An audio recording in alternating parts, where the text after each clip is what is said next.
আসসালামু আলাইকুম। সংবাদে আপনাদের সবাইকে স্বাগত জানাচ্ছি। আমি ফিরোজ তোহা। শুরুতেই আরবে কেবলস সংবাদ শিরোনাম। বাংলাদেশের সর্বশেষ গুরুত্বপূর্ণ আপডেট সংবাদে আপনাকে স্বাগত। শুরুতেই সংবাদ শিরোনাম, পরে বিস্তারিত। প্রথমেই জানাবো, টানা বর্ষণে ডুবে গেছে হাতিয়ার নিম্নাঞ্চল, পানিবন্দী ১.৫ লক্ষ মানুষ। টানা ৫ দিনের বর্ষণে নোয়াখালী দ্বীপ উপজেলা হাতিয়ার বিস্তীর্ণ অঞ্চল পানির নিচে তলিয়ে গেছে। জোয়ারের পানির সঙ্গে ভারী বৃষ্টিপাত জমে সৃষ্টি হয়েছে ব্যাপক জলাবদ্ধতা। এতে উপজেলার অন্তত লাখ লাখ মানুষ পানিবন্দী হয়ে পড়েছে। এরপর জানাবো, উজানের ঢলে তিস্তার পানি বিপদসীমার উপরে, উত্তরাঞ্চলে বন্যার আশঙ্কা। উজান থেকে নেমে আসা ঢলে তিস্তার পানি বেড়ে বিপদসীমার ৩ সেন্টিমিটার উপর দিয়ে প্রবাহিত হচ্ছে। তিস্তার পানি আরও ধীরে ধীরে বৃদ্ধি পাচ্ছে। এর ফলে নতুন করে চরম আতঙ্ক দেখা দিয়েছে। শেষ পর্যন্ত কি হয় এই তিস্তার কারণে? কি রংপুর পানির নিচে চলে যায় কিনা সে বিষয় নিয়ে সবাই আতঙ্কের মধ্যে রয়েছে। এদিকে খোয়াই নদীর ২টি বাঁধ ভেঙে হবিগঞ্জে অন্তত ২০টি গ্রাম প্লাবিত। টানা ভারী বর্ষণ এবং ভারতের উজান থেকে নেমে আসা পাহাড়ি ঢলে খোয়াই নদের পানি ভয়াবহ আকার ধারণ করেছে। নদের ২টি প্রতিরক্ষা বাঁধ ভেঙে হবিগঞ্জের অন্তত ২০টি গ্রাম প্লাবিত হয়ে গেছে। আকস্মিকভাবে লোকালয়ে পানি ঢুকে পড়ায় হাজার হাজার মানুষ চরম দুর্ভোগে পড়েছে।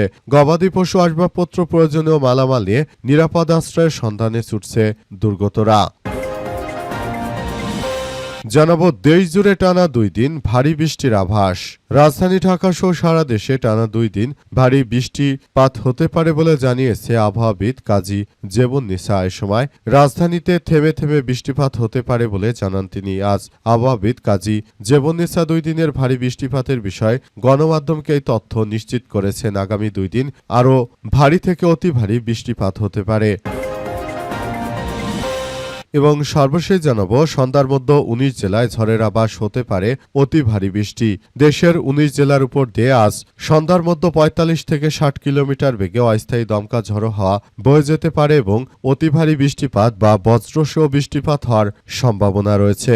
এসব এলাকার নদীবন্দরগুলোর জন্য ৩ নম্বর সতর্কতা সংকেত দেখাতে বলা হয়েছে। রংপুর, দিনাজপুর, রাজশাহী, পাবনা, বগুড়া, টাঙ্গাইল, ময়মনসিংহ, ঢাকা, ফরিদপুর, কুষ্টিয়া, যশোর, খুলনা, বরিশাল, রংপুর, পটুয়াখালী, নোয়াখালী, চট্টগ্রাম, কক্সবাজার এবং সিলেট অঞ্চলের উপর দিয়ে দক্ষিণ বা দক্ষিণ পূর্ব দিক থেকে ঘন্টায় ৪৫ থেকে ৬০ কিলোমিটার বেগে ঝড়ো হাওয়া বয়ে যেতে পারে। সময় বজ্রসহ বৃষ্টিপাত হতে পারে। প্রিয় দর্শক, এতক্ষণ শুনছিলেন সংবাদ শিরোনাম, এবারে বিস্তারিত।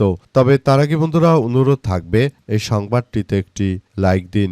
এই চ্যানেলে আপনি নতুন হয়ে থাকলে আমাদের সংবাদটি দেখতে দেখতে চ্যানেলটি সাবস্ক্রাইব করে রাখুন। কমেন্ট করে বন্ধুরা আপনার মূল্যবান মতামত জানিয়ে দিন আপনি বিশ্বের কোন দেশ থেকে বা বাংলাদেশের কোন স্থান থেকে আমাদের সংবাদটি দেখছেন এবং শুনছেন। আর বন্ধুরা, সংবাদটি আপনার সোশ্যাল মিডিয়া ফেসবুকে শেয়ার করে বন্ধুদেরও দেখার সুযোগ করে দিন। গাজা যুদ্ধে আপনি যদি নিরীহ ফিলিস্তিনিদের ভালোবেসে থাকেন বন্ধুরা, কমেন্টে ইয়েস লিখে পুরো বিশ্ববাসীকে আমাদের এই তাজা আপডেটটি দেখার সুযোগ করে দিন। এবারে বিস্তারিত। টানা বর্ষণে ডুবে গেছে হাতিয়ার নিম্নাঞ্চল, পানিবন্দী ১.৫ লক্ষ মানুষ। টানা ৫ দিনের ভারী বর্ষণে নোয়াখালীর দ্বীপ উপজেলা হাতিয়ার বিস্তীর্ণ নিম্নাঞ্চল পানির নিচে তলিয়ে গেছে। জোয়ারের পানির সঙ্গে ভারী বৃষ্টি পানি জমে সৃষ্টি হয়েছে ব্যাপক জলাবদ্ধতা। এতে উপজেলার অন্তত ১.৫ লক্ষ মানুষ পানিবন্দী হয়ে পড়েছে। কৃষিজমি, বসতভিটা, শিক্ষা প্রতিষ্ঠান, রাস্তাঘাট, হাটবাজার তলিয়ে যায়।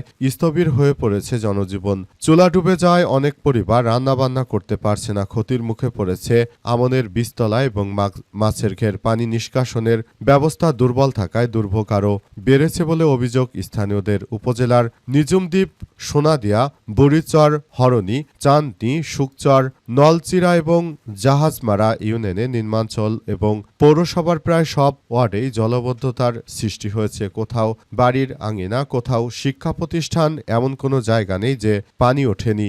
সবচেয়ে বেশি দুর্ভোগে পড়েছে নিম্নাঞ্চলের বাসিন্দারা। অনেক পরিবার রান্নার চুলা তলিয়ে যায়, তারা না খেয়ে বসে আছে। টানা বৃষ্টিতে সবচেয়ে বড় ক্ষতির মুখে পড়েছে কৃষকরা। বিস্তীর্ণ এলাকায় তাদের জমি তলিয়ে তারপর কৃষকেরা এখন আর তারা তাদের শখের ফসলকে ঘরে আনতে পারছে না। এ অবস্থায় নতুন করে এক ভয়াবহ বিপর্যয়কর পরিস্থিতির সৃষ্টি হচ্ছে। ভারী বৃষ্টিপাতে বিস্তীর্ণ এলাকার ফসলের মাঠ সবকিছু পানির নিচে তলিয়ে গেছে। অবস্থায় পরিস্থিতি থমথমে অবস্থা বিরাজ করছে। সবকিছু একদম ধ্বংসস্তূপে পরিণত হয়েছে।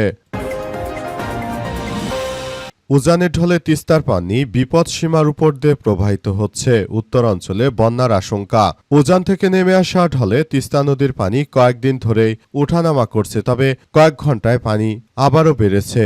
দেশের বৃহত্তম সেচ প্রকল্প তিস্তা ব্যারেজের ডালিয়া পয়েন্টে আজ নদীর পানি বিপদসীমার 1 সেন্টিমিটার নিচ দিয়ে প্রবাহিত হলেও রাত 9টার মধ্যে বিপদসীমা অতিক্রম করে 3 সেন্টিমিটার উপর দিয়ে প্রবাহিত হওয়ার আশঙ্কা করা হচ্ছে। এতে তিস্তা ব্যারেজের ভাটির নিম্নাঞ্চল প্লাবিত হওয়ার আশঙ্কা করা হচ্ছে। আকস্মিক পানি বৃদ্ধির ফলে লালমনিরহাটে 5টি উপজেলা নদী তীরবর্তী অঞ্চল ও নিম্নাঞ্চল প্লাবিত হয়। শত শত পরিবার পানিবন্দী হয়ে গেছে। তীব্র আশঙ্কা করা হচ্ছে আজ 9টার দিকে তিস্তা ব্যারেজের ডালিয়া পয়েন্টের তিস্তা নদীর পানি রেকর্ড করা হয়েছে 52.18 মিটার। এই পয়েন্টে পানির বিপদসীমা 52.15 মিটার, যা বিপদসীমার 3 সেন্টিমিটার উপর দিয়ে প্রবাহিত হচ্ছে।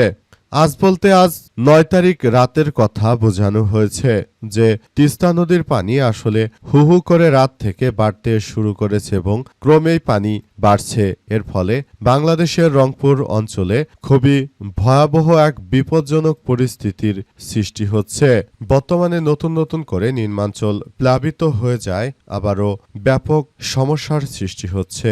দেশের বিভিন্ন জায়গায় নদ নদীর পানি ইতিমধ্যেই বৃদ্ধি পেয়েছে এবং এর ফলে দেশের নিম্নাঞ্চল প্লাবিত হচ্ছে। বিশেষ করে ভারতের হিন্দুরা তারা বাংলাদেশকে অস্থিতিশীল করার জন্য এই মুহূর্তে বর্ষার মৌসুমে তারা বিভিন্ন নদ নদীর বাঁধগুলো ছেড়ে রেখেছে। এর ফলে ভারত থেকে হু হু করে বাংলাদেশে পানি ঢুকছে। খোয়াই নদের 2টি বাঁধ ভেঙে হবিগঞ্জে অন্তত 20টি গ্রাম প্লাবিত হয়ে গেছে। টানা ভারী বর্ষণ এবং ভারতের উজান থেকে নেমে আসা পাহাড়ি ঢলে খোয়াই নদের পানি প্রবাহ ভয়াবহ আকার ধারণ করেছে। নদের 2টি প্রতিরক্ষা বাঁধ ভেঙে হবিগঞ্জের অন্তত 20টি গ্রাম প্লাবিত হয়েছে। আকস্মিকভাবে লোকালয়ে পানি ঢুকে পড়ায় হাজার হাজার মানুষ পানিবন্দী হয়ে পড়েছে। গবাদি পশু, আসবাবপত্র, প্রয়োজনীয় মালামাল নিরাপদ আশ্রয়ের সন্ধানে ছুটছে দুর্গতরা।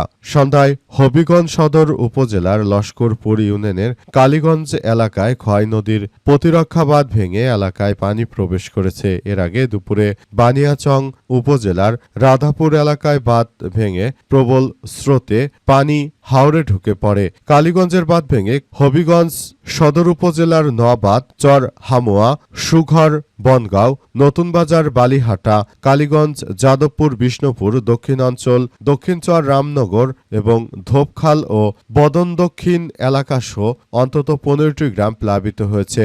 অনেক বাড়িঘর ক্রমশমান পানি উঠেছে। পানির তোরে তলিয়ে গেছে সড়ক ও ফসলি জমি। মোট কথা বর্তমানে খুবই ভয়াবহ আকার ধারণ করেছে এই বৃষ্টি কতদিনে থামবে সে সম্পর্কে এখন পর্যন্ত কেউ কিছু বলতে পারছে না। বৃষ্টিতে তলিয়ে যাচ্ছে একে একে সবকিছু।